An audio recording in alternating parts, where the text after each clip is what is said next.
Good day everyone, I am Radeline Shane Mendoza and I'm going to present the oral revalida in statics. So, the first problem, in the equilibrium of forces, I have here a circle,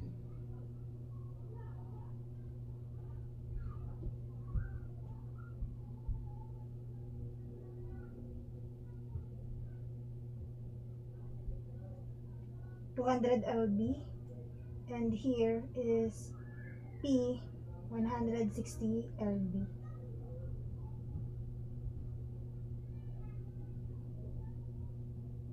So, given dito yung weight natin na 300 lb. And kailangan natin hanapin itong alpha and the theta.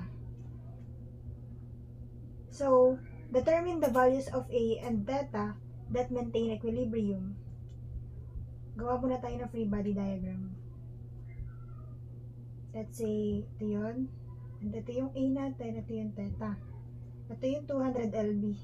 Kaya naging 200 lb to kasi yung bigat niya is 200 lb. So, itong rope na to is 200 lb na rin siya.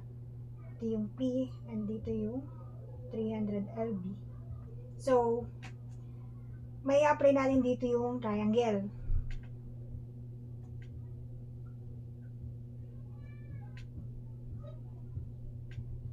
Dito yung 300 lb, this, and then ito yung 200 lb.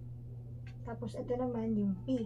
Dito yung theta natin, and nandito yung alpha. So, using cosine law,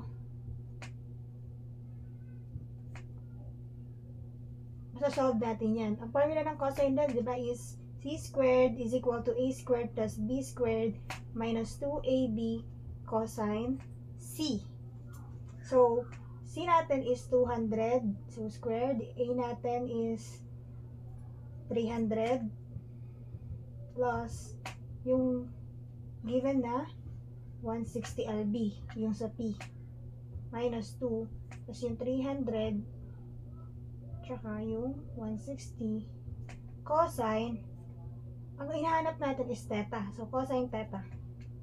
So, theta is equal to 38.047 degree.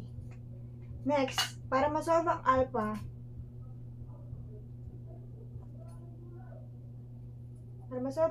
cosine law ulit.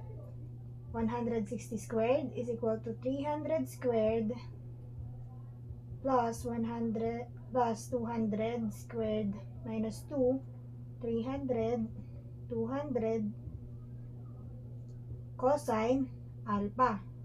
So, our alpha is 29.541 degree.